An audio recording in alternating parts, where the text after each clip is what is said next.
Hello दोस्तों। आज हम बात करेंगे हिंदी साहित्य का पेपर। ठीक है, तो ये पेपर है दिव्या राजपूत का।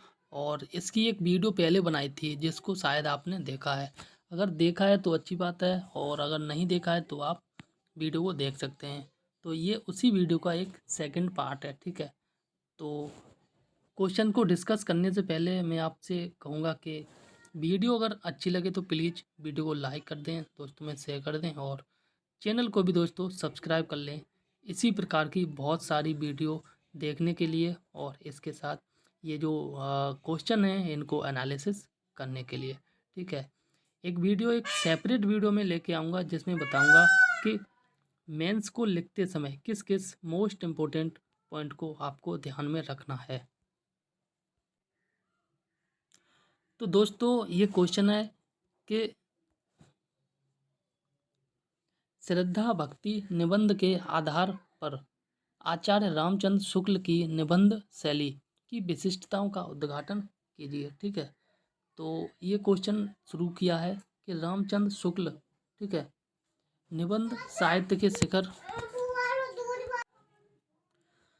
तो अब हम बात करते हैं कि आगे इन्होंने लिखा है कि उन्होंने निबंध के संबंध में अपनी विशिष्ट मान्यता स्थापित की है। ठीक है, और इसके साथ आगे लिखा है कि और उनकी मान्यताओं पर उनके निबंध खरे उतरते हैं। ठीक है, तो उनकी जो मान्यता है, ठीक है, उनकी मान्यताओं पर उनके निबंध कैसे उतरते हैं, खरे उतरते हैं। ठीक है, और हम बात किसकी कर रहे हैं, देखो ये बात कर रहे हैं आचार्य रामचंद्र शुक्ल की। तो इन्हीं की निबंध शैली की विशिष्टताओं के बारे में बात की गई है। तो यहाँ पे एक पॉइंट बता देता हूँ, इससे पहले भी मैंने कई बार बताया है कि कोई भी इम्पोर्टेंट शब्द है तो उसको आप अंडरलाइन कर सकते हैं। ठीक है, अंडरलाइन करना ज़रूरी है। इसके साथ आप सेम पेन से भी कर सकते हैं, या फिर आप ब्लैक पेन से भी कर सकते हैं। ठीक है, तो देखो ये इन्होंने ब्लू पेन से लिखा है और जो अंडरलाइन किया है ये ब्लैक पेन से किया है। ठीक है, और इसके साथ अगर आप चाहें तो ब्लू पेन से लिखें और ब्लू पेन से ही अंडरलाइन भी कर सकते हैं। ठीक है, और इसके साथ चलो आगे बात करते हैं। और आगे इन्होंने लिखा है कि श्रद्धा भक्ति, क्या, श्रद्धा भक्ति आचार्य शुक्ल का अत्यंत प्रशंसित निबंध रहा है। ठीक है, आचार्य रामचंद्र शुक्ल है, इनका एक निबंध रहा है श्रद्धा भक्ति, और ये बहुत ही ज़्यादा प्रशंसित यानी कि प्रशंसाजनक रहा है। तो आगे लिखा है कि शुक्ल जी, यानी कि देखो एक चीज़ और आप यहाँ पे लिख सकते हैं, और वो है कि जब भी किसी का विशेषता के बारे में बात की जाए, जैसे रामचंद्र शुक्ल की यहाँ विशेषता के बारे में बात की गई है, या प्रेमचंद शुक्ल की बात की गई है। ठीक है, तो शुरुआत में तो आपको पूरा नाम लिखना है। ठीक है, लेकिन इसके साथ अगर यही नाम दोबारा बीच में ज़रूरत पड़े, आपको बोलना पड़े, तो वहाँ पे आप इसको शॉर्ट फॉर्म में लिख सकते हैं, यानी कि जो बाद में जो नाम का जो टाइटल होता है उसके नाम से लिख सकते हैं, जिस प्रकार से इन्होंने लिखा है।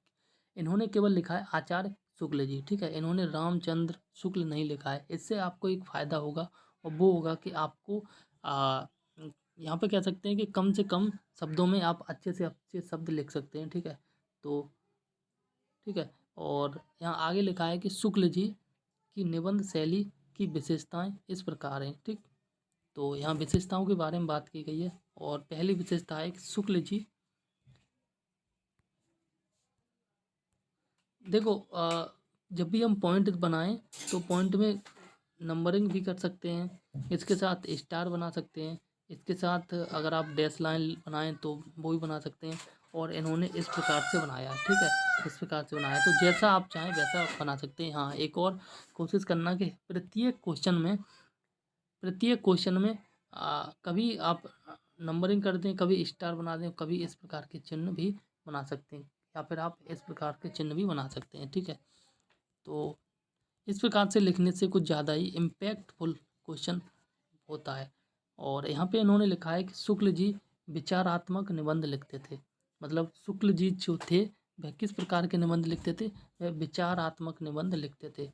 इसके बाद इन्होंने लिखा है कि उनकी मान्यता है कि निबंध वह है जहाँ एक एक पैसा सॉरी जहाँ एक एक पैरा में विचार दबा दबा कर कसे गए हैं। कहने का मतलब है कि जो शुक्ल जी की मान्यता या उनका विचार था कि निबंध वही श्रेष्ठ होता है कि जिस निबंध में प्रत्येक पैरा में प्रत्येक जो इस प्रकार से हम पैरा होता है ना, इस प्रकार से, ठीक है, 3 से 4 5 लाइन का प्रत्येक पैरा में आपके विचार दबा दबा के भरे गए हों, ठीक है।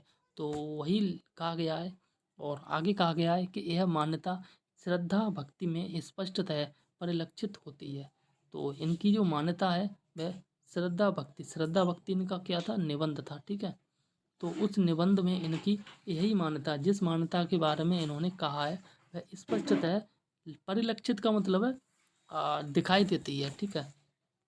तो यहाँ पर आगे लिखा गया है और आगे लिखा है कि श्रद्धा भक्ति विचार प्रधान है। कैसा है, विचार प्रधान है तथा मुख्यतः बुद्धि यात्रा के लिए निकली है, ठीक है। आगे लिखा है बीच बीच में थकावट दूर करने के लिए हृदय आया है। तो आगे यहाँ पर लिखा गया है कि शुक्ल जी ने पूरे निबंध में अपने विचारों की प्रस्तुति की है, ठीक है।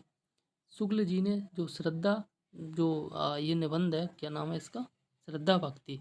तो इस निबंध में शुक्ल जी ने अपने विचारों की प्रस्तुति की है, ठीक है। और बीच में कहीं कहीं हास्य व्यंग का भी बोध किया है, ठीक है।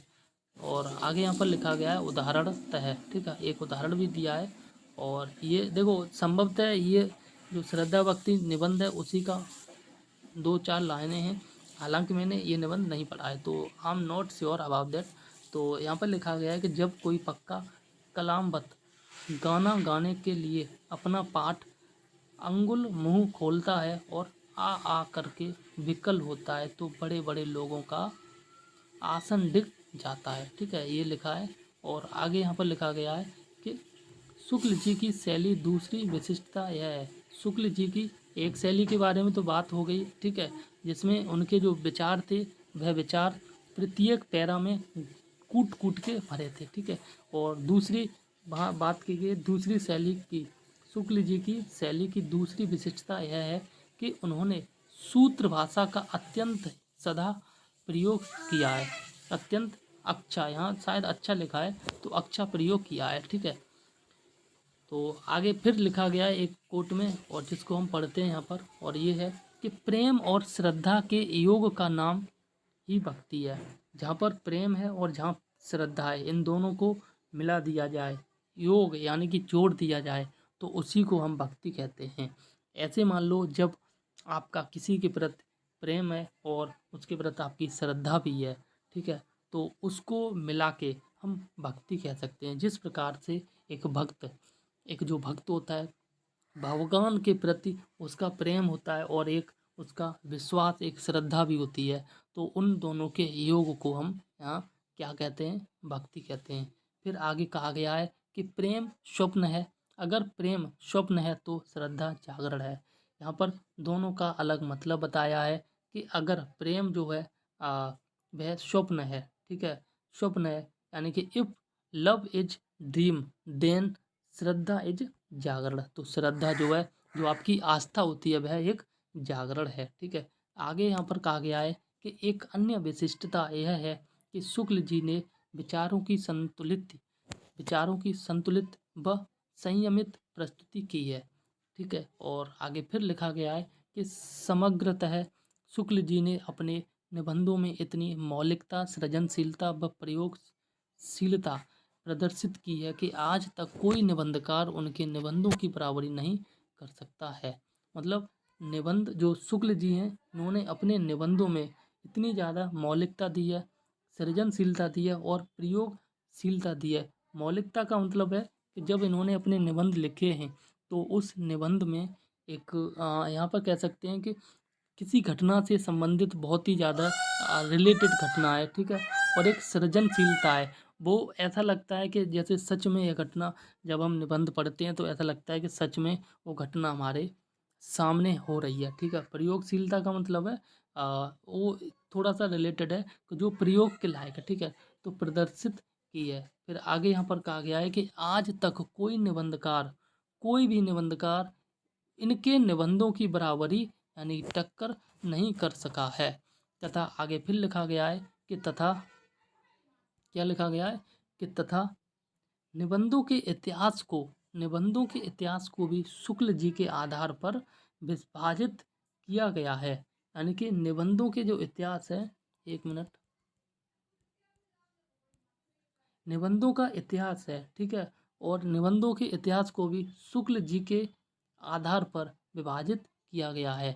तो देखो यहाँ पर ये क्वेश्चन का मार्किंग देख सकते हैं। टोटल मार्क्स थे क्वेश्चन 15 के, और इनको 9.5 मार्क्स मिले हैं, यानी कि 9.5 मार्क्स मिले हैं। आप मेंस की आंसर राइटिंग में एक बात ध्यान रखना कि अगर आप के 60% से प्लस मार्क्स जा रहे हैं, ठीक है, 60% से प्लस मार्क्स जा रहे हैं, तो आपके बहुत ही ज़्यादा अच्छे मार्क्स हैं। ये मैंने एनालिसिस किया है कि अगर आपके 60% 65% मार्क्स जा रहे हैं, यानी कि 10 में से अगर आपके 6 मार्क्स 6.5 मार्क्स जा रहे हैं, तो बहुत ही अच्छे मार्क्स हैं। अगर 7 मार्क्स आ गए तो ये मान लो कि आपने जो 7 मार्क्स अर्न किए हैं, अर्जित किए हैं, वह शायद ही आप हैं जिसने 7 मार्क्स आउट ऑफ 10 अर्जित किए हैं। इसके साथ अगर आप 10 में से 5 मार्क्स प्राप्त कर रहे हैं, ठीक है, तो आप एक एवरेज स्टूडेंट हैं। और इसके साथ अगर आप 5 मार्क्स से भी कम प्राप्त कर रहे हैं, यानी कि 4.5 या फिर 4 मार्क्स प्राप्त कर रहे हैं, ठीक है, एक मिनट, तो मान के चलो कि आपका जो स्कोरिंग है वह एक एवरेज रहेगा, और हो सकता है 4 मार्क्स, तो इसमें 4 मार्क्स के अप्रोक्सीमेट आ रहे हैं, यानी कि 40% या 45% आ रहा है। तो ये मान के चलो कि आप बॉर्डर लाइन पे हैं। तो मैं इस वीडियो को यहीं तक रखूँगा, जिससे कि वीडियो लंबी ना हो, ठीक है। तो दोस्तों, अगर वीडियो अच्छी लगी तो प्लीज़ वीडियो को लाइक करें, दोस्तों में शेयर करें, और चैनल को भी सब्सक्राइब कर लें।